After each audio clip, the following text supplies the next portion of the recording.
Pak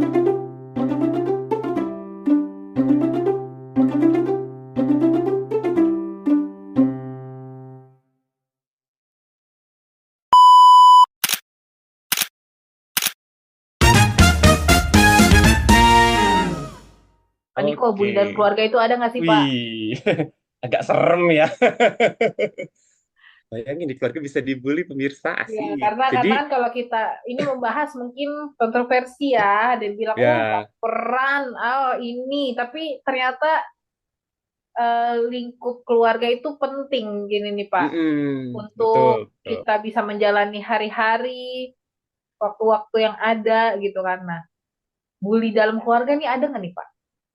eh Kalau yang saya juga perhatikan bahwa kalau sekarang banyak ya orang yang berani speak up masalah eh, perundungan yang mereka alami dalam keluarga. Contohnya yang umum KDRT. Tapi ternyata nggak cuma KDRT nih, bisa juga misalnya ada eh, ya kalau sekarang kita tahu istilahnya sandwich generation bahwa ada anak tertentu yang menjadi tulang punggung keluarga, bahkan kasarnya jadi sapi perahan. Itu juga menurut saya termasuk bullying ya, karena eh, mereka suka nggak suka harus lakukan memenuhi segala keperluan kebutuhan keluarga, dan sayangnya mereka tidak direspon positif, tetapi jadi apa harus harus harus ya, jadi masih mending gitu kalau oh kakaknya entah adik nih orang tuanya berterima kasih merasa terbantu, ini enggak menjadikan kewajiban, kamu belum bayar, saya belum bayar ini loh, saya belum bayar ini loh, kamu harus sediakan. Nah ini contoh yang umum ya, entah eh, mungkin yang paling umumnya adalah Pak Sutri yang sering smackdown, Pak Sutri yang sering bertengkar, atau anak dalam sebuah keluarga yang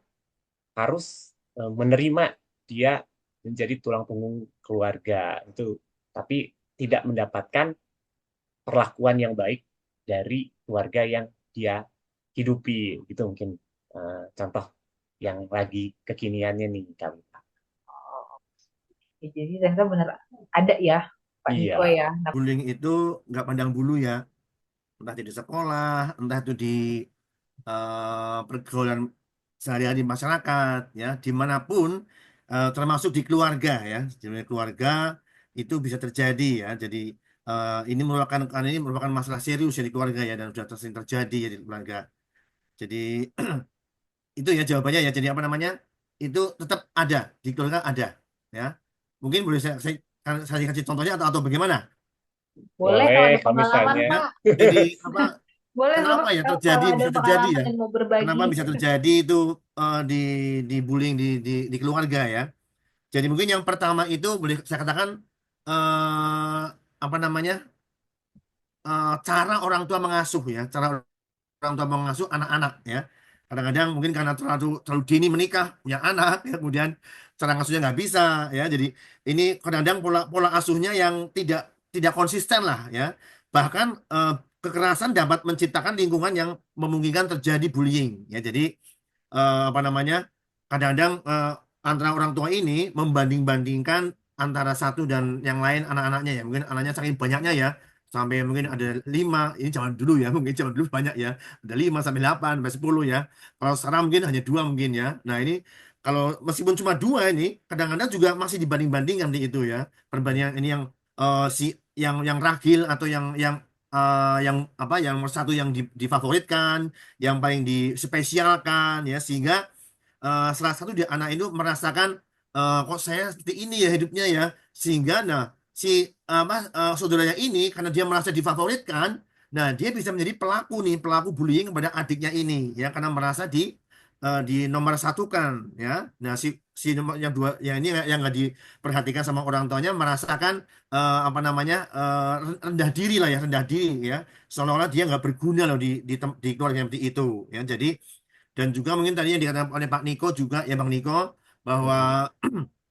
mungkin anak tersebut juga melihat ya contoh buruk dari perilaku kedua orang tuanya ya. Jika anak mungkin menyaksikan orang tuanya atau anggota keluarga yang lain ini melakukan tindakan bullying, ya ini mereka cenderung untuk meniru perilaku tersebut ya. Jadi selain menjadi korban, anak tersebut dalam keluarga juga menjadi bisa pelaku bullying di luar ya, atau mungkin bahkan dimanapun dia berada ya, ingin merasa lebih ini gitu seperti itu. Ya, jadi kesimpulannya tetap ada di keluarga. Oh, oke. Kalau Kak Metri, kira-kira ada pengalaman gak Kak? Kalau boleh dan mau sharing karena tentang keluarga ya. Kira-kira bully dalam keluarga nih Kak Metri. Gimana? Ya tentu, tentu ada dan sangat ada gitu. Dimana ini pengalaman pribadi lagi gitu. Kemarin sesi pertama pengalaman tadi, ini pengalaman pribadi lagi. Dimana ayah saya meninggal, terus mama saya nikah lagi nih, sama-sama bawa anak gitu. Sama-sama bawa anak. eh, saya seumuran sama dia nih, sama saudara tiri saya. Kenapa merasa saya terbuli ya, no, terbuli? Saya merasa terbuli gitu. Kan ada pembedaan. Jadi contohnya nih, beli baju yang dibelikan cuma si dia, aku enggak gitu. Terus kemudian misalnya ke pasar, si A dibawa, aku enggak gitu. Jadi mama pernah protes katanya, kenapa katanya apa namanya, aku nggak dibawa, maksudnya anak mamaku nggak dibawa, kata kata papa tiri ini. Ini adeknya, katanya kakaknya di rumah aja, katanya gitu. Kita sebagai yang merasa ini pasti merasa, kok aku kayak dibedakan sih, gitu ya. Kok aku kayak nggak disayang sih. Sampai aku berpikir, kayaknya papa ini, papa baru ini sayangnya cuma sama mama, bukan sama aku, gitu, bukan sama kami, gitu. Memang bullying ini banyak ya, apa namanya, macem-macemnya. Misalnya, yang pertama kan, apa namanya, di keluarga itu menendang, memukul, itu kan fisik tuh. Misalnya kayak verbal, misalnya kita mengkritik seseorang berlebihan, di keluarga misalnya kita mengkritik anak kita berlebihan, itu termasuk bully juga. Dimana kita misalnya perkataan kayak terus-menerus kayak kita membedakan, lihat tuh si A, misalnya si anak ini namanya Yanti, terus yang anak sebelah misalnya Tini. Yanti, lihat tuh si Tini, dia bisa belajar, dia bisa kok nari, kamu kenapa kamu enggak? Kan kamu sama-sama perempuan, kok kamu nggak bisa sih kayak dia? Kamu ngapain aja, makan 3 kali sehari kan kayak gitu, uang jajan dikasih, lihat tuh si Yanti tuh, papa mamahnya pemulung. Ini apa namanya? Dia jarang makan. Kenapa kamu nggak bisa lebih dari dia? Nah, itu kalimat-kalimat yang apa sangat menyakitkan sebenarnya. Terus kemudian tentang bullying, tentang emosional juga. Jadi kayak kita tuh sebagai orang tua membuat anak rasa bersalah. Contohnya misalnya anak itu dibuat merasa tidak berharga gitu. Misalnya dia pulang sekolah, dia mau istirahat sebentar. Kita nih sebagai orang tua mesti melihat, kamu ngapain aja, kok santai banget sih, gitu kan. Jadi anak itu berguna dong. Nah itu loh, nggak boleh. Kalimat itu tidak boleh diucapkan dari orang tua ke anaknya. Terus kayak mengancam, misalnya, kalau kamu nggak naik kelas tahun ini, atau kalau kamu nggak juara tahun ini, kamu nggak apa namanya, nggak boleh ini, nggak boleh itu. Itu sangat-sangat tidak boleh ya. Itu apa namanya, macam-macam bullying seperti terjadi apa pada saya, di mana ada perbedaan berbadan ini di lingkungan apa namanya orang tua ya, di lingkungan keluarga besar pun ada, di mana di keluarga kami ini kayak kayak anak-anak mama kami ini. Ntar dulu, kita nanti cut ya.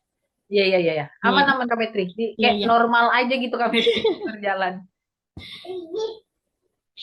Bentar dulu dek, kamu ini mamamu ngintip terus. Oke, mulai lagi ya, sabar dek.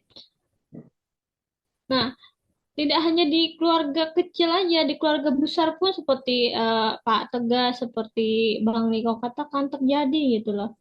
Kayak kita nih keturunan si A, misalnya si A, si mama kita nih 5 bersaudara. Itu terjadi. Misalnya contoh kayak gini, kita nih misalnya belum lama nikah nih. Kapan kamu nikahnya? Habis nikah ditanya lagi, kapan punya anaknya? Habis itu ditanya lagi, kapan nambah lagi?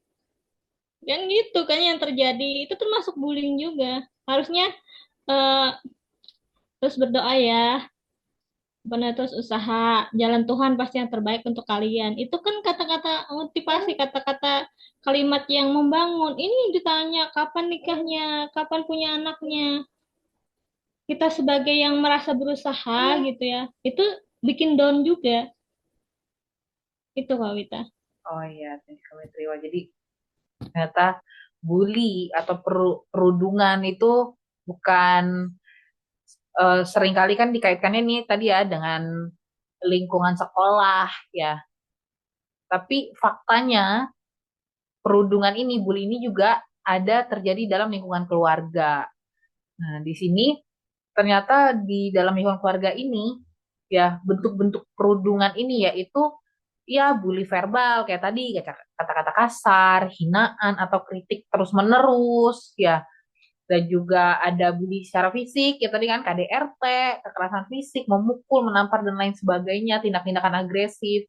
Dan juga ada bully emosional ya tadi memanipulasi, terus membuat anggota keluarga merasa tidak berharga, pengabaian, dan juga ada namanya itu perundungan psikologis di dalam keluarga itu mengendalikan pikiran atau tindakan korban melalui ancaman, terus kontrol berlebihan atau perilaku intimidatif. Bullying di anak-anak sekolah mungkin kita bisa bisa bisa masa bodoh ya, karena kan itu bukan bukan keluarga nih ya, tapi di keluarga ini justru apa namanya dampaknya sangat serius banget ya.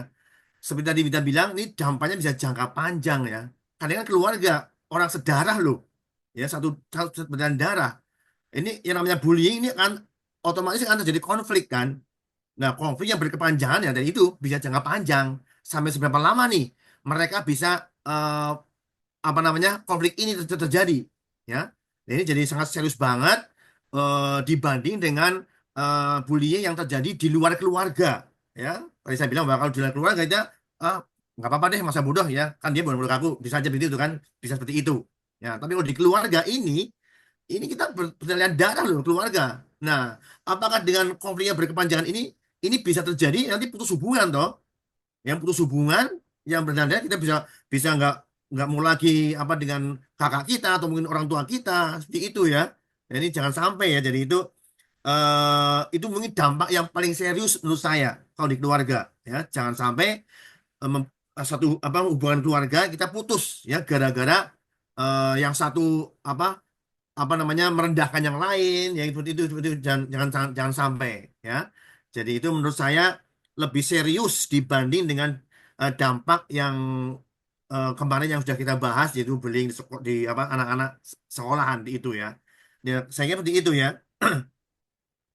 Oke. Nah, tadi dampaknya luar biasa banget ya yang kita dengar dari setiap kita. Tapi jangan khawatir teman STS semua ya. Di sini ada solusi ya dalam mengatasi bully dalam keluarga. Tadi yang dibilang sampai putus hubungan. Nah, itu tuh memang banyak tuh kasusnya. Akhirnya menjauhi keluarga, nggak mau berhubungan dekat lagi. Ya kan? Tapi di sini ada solusi, teman di STS di sini semua bisa praktekin lagi nih. Ya, apa sih solusi dalam mengatasi bully dalam keluarga? Ya, seperti tadi menjauhkan, putus hubungan itu bukan solusi. Ya, itu menghindari masalah. Tapi sini ada solusinya, yaitu solusi pertama yang bisa kita lakukan yaitu membangun kasih dalam keluarga. Menerapkan kasih dalam keluarga itu akan mencegah perilaku intimidasi atau perundungan. Terus yang kedua nih, yang saya mau bagi ke teman-teman STS, yaitu hindari kemarahan dan kemarahan tidak terkontrol itu akan menyebabkan perundungan verbal maupun fisik. Ya solusinya latihlah diri kita ya sebagai anggota keluarga itu untuk mengendalikan emosi ya dan berkomitmen dengan cara yang tenang dan penuh kasih. Solusi yang ketiga, ya konflik dan kesalahpahaman adalah hal yang wajar di dalam keluarga. Ya, namun penting juga untuk menyelesaikannya dengan damai dan memaafkan dengan tulus. Ya, kalau ada anggota keluarga yang terlibat dalam perilaku bully, ya penting untuk segera menghadapi masalah tersebut ya, dan menawarkan pengampunan kepada mereka. Keempat, ya, di dalam keluarga kita nggak mau dibully, kita jangan membuli. Kalau kita nggak mau merendahkan, jangan kita rendahkan keluarga kita. Ya kayak gitu, gitu aja lah. Sebagaimana kita mau diperlakukan, perlakukanlah keluarga kita juga dengan baik. Satunya kunci nih ya untuk mengantisipasi supaya jangan sampai terjadi bullying di keluarga, yaitu komunikasi. Hmm, Komunikasi betul, ya, betul, betul, itu betul. satu-satunya Setuju, kunci itu. setuju, Itu setuju. kita harus membangun komunikasi yang terbuka lah ya, yang transparan. Ya, jangan sampai kita dalam keluarga ini, baik itu suami, istri, kakak, adik, itu menuduh atau membuli saudara kita dengan yang enggak-enggak. Ya, kita harus, Setuju, setuju, Pak. kalau misalnya kita punya saudara nih, dia kok lemah dalam hal apa dia lemah. Nah, kita harus secara face to face ya dengan saudara kita atau dengan orang tua kita. Mungkin kita nggak sejalan dengan orang tua kita, dengan dengan saudara kita. Nah, kita harus face to face, harus ada tercipta yang namanya hubungan komunikasi yang terbuka ini. Ya, jangan sampai tidak ada komunikasi, gitu loh, seperti itu. Mungkin itu loh untuk mengantisipasi lah jangan sampai terjadinya bullying. Dari teman-teman STS semua yang sudah ikutin kita, ya boleh nih netizen-netizen di sana, teman-teman STS, ya sharing di bawah di komen, boleh berupa pertanyaan, pernyataan, atau cerita. Yang penting jangan jangan bikin cerpen ya di komen. Tapi nggak apa-apa, cerita aja ya, cerita aja. Siapa tahu bisa melegakan, dan siapa tahu kita bisa membantu. Ya, sampai jumpa di sesi selanjutnya. Terima kasih.